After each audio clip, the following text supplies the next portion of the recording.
Ichigo is the strongest Soul Reaper in all of Bleach, but to become the strongest in Bleach, you not only have to have skill, but also a strong bloodline. And while Ichigo, he's everything. Human, Hollow, Quincy, Reaper, even Fullbringer. All of that combined gave our boy immense power that could rival ancient beings such as Yhwach, who claims Ichigo is one of his own children because all Quincy's are intrinsically linked back to their king as a sort of pseudo-child. This family history of Ichigo's is so special that Ichibei, the strongest and oldest Shimigami to exist, planned to make him the next Soul King. But Ichigo's story starts with two people who are relatively normal, his sisters Yuzu and Karin. Whilst Karin became more involved with the spiritual side of Bleach due to having some dormant high Ryatsu, she never actually becomes a Soul Reaper or even attempts to, mainly because Ichigo wouldn't let her. Yuzu on the other hand has basically no Ryatsu at all, as over time each of Kurosaki's kids would gain less and less spiritual pressure, which is why Ichigo, the oldest, is basically God incarnate and Yuzu, the youngest, is just a normal girl. In the beginning, Ichigo lived in relative peace with his two siblings and his dentist dad Isshin, who ran a local clinic in Karakura town. But unknown to Ichigo or his sisters, his parents weren't at all what they seemed to be, because Isshin Kurosaki's true name is actually Isshin Shiba, which is one of the most important names in all of Bleach, as the Shiba clan are part of the 5 noble clans of the Soul Society, which predates the 3 realms. Yup, that's right, Ichigo's bloodline existed before the current world order itself.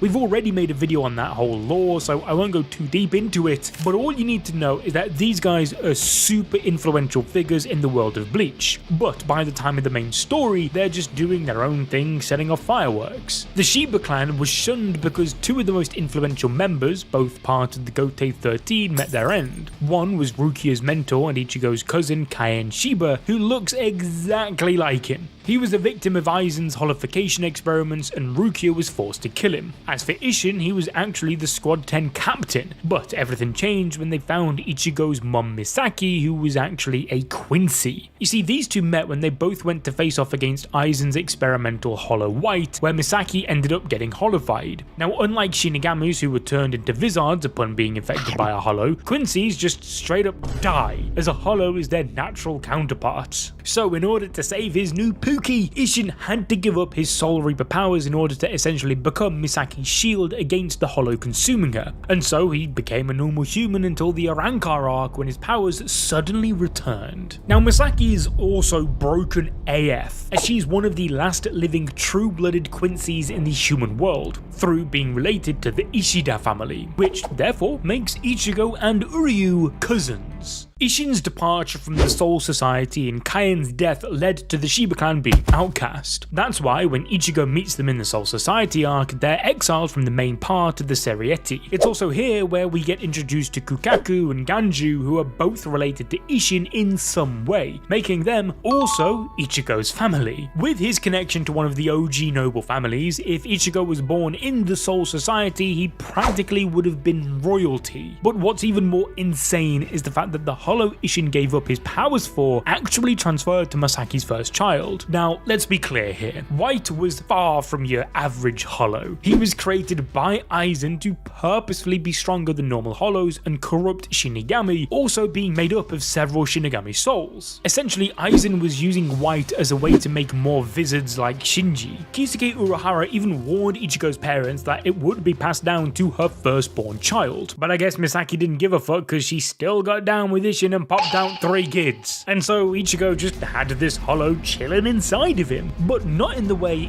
anyone expected it to. You see, Ichigo's inner Hollow isn't just some sort of evil spirit hoping to gain control of him. No.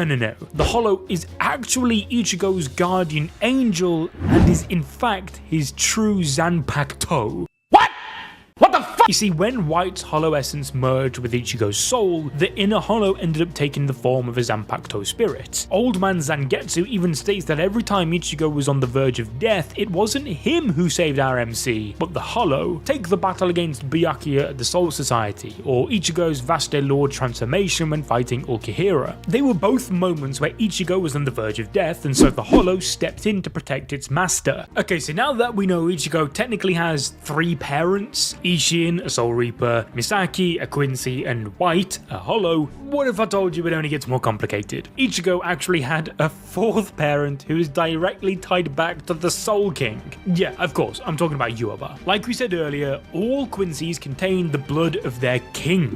It's what gives him the ability to use Blutvena and other Quincy attacks. It didn't matter whether you were a full-blooded or half-blooded Quincy. If you could summon blue bows of Reishi, you had a little bit of Yhwach inside of you. Consequently, this also means any Quincy was susceptible to the Orswalden or the ritual performed by the Quincy King to return the powers he granted to his people back to him. This is what led to both Ichigo and Ishida's mum's deaths. This idea of every Quincy being linked back to Yhwach is why when Ichigo first meets Zangetsu, he actually encounters Yhwach, or more accurately, a vestige of the Quincy King. Just as White had become Ichigo's Zanpakuto and therefore the source of his Shinigami powers, which he got from his dad, this Yhwach vestige was a representation of the Quincy powers Ichigo inherited from his mum. So you might be wondering why this dude told Ichigo he was Zangetsu. Well, it's actually for 2 reasons. Originally, he didn't try to hide anything. In fact, if you go back to Old Man Zangetsu's introduction, he straight up tells Ichigo his true name, but it's blacked out by ink. This is actually insane foreshadowing on Kubo's part, as this was a hint to Ichibei all the way back during the Soul Society arc. This man straight up blacked out Yhwach's name so that Ichigo couldn't see it. Secondly, since this vestige was a Quincy, it naturally despised the Shinigami. Yhwach's whole motivation stems from the fact that his father, Adeneus, aka the Soul King, had the ability of the Almighty just like him. And despite foreseeing the creation of a world where life and death were separate, where his son's own people would be brutally massacred, the Soul King still went along with everything and became this mutilated cornerstone of the world. And who were the people who brutally murdered the people Yhwach held so dear? The Shinigami. More specifically, the original Gotei 13.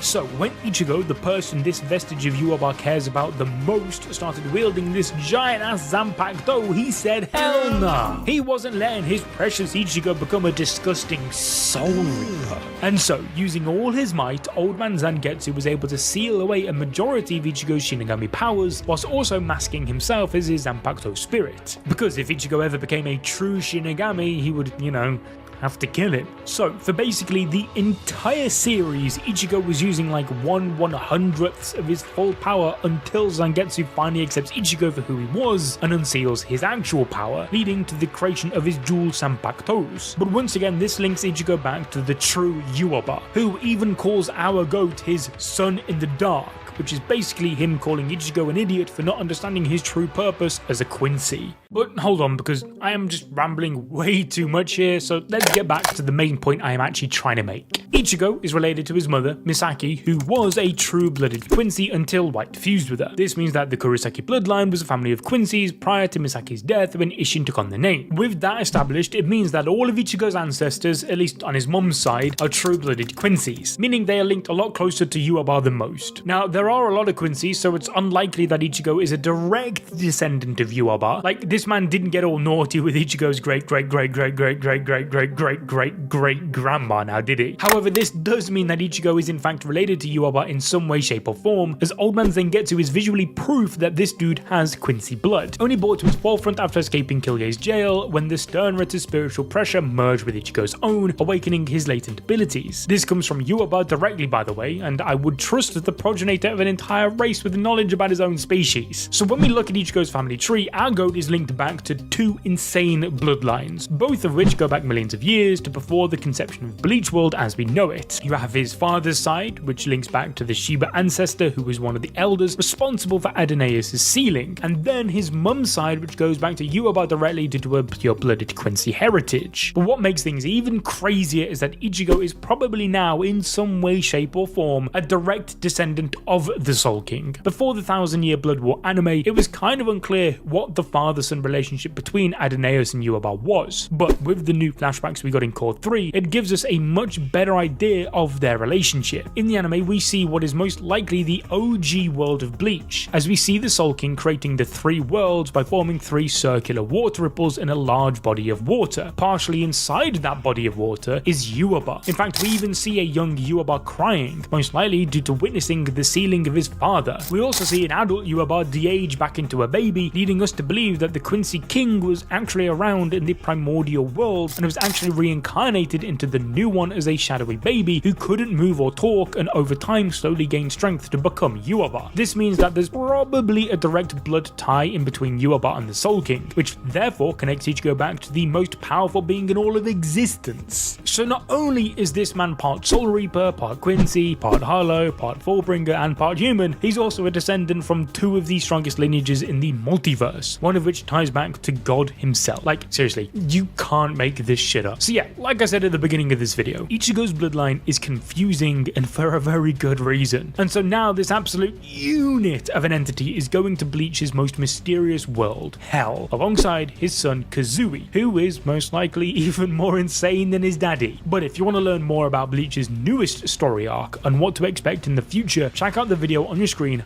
right now.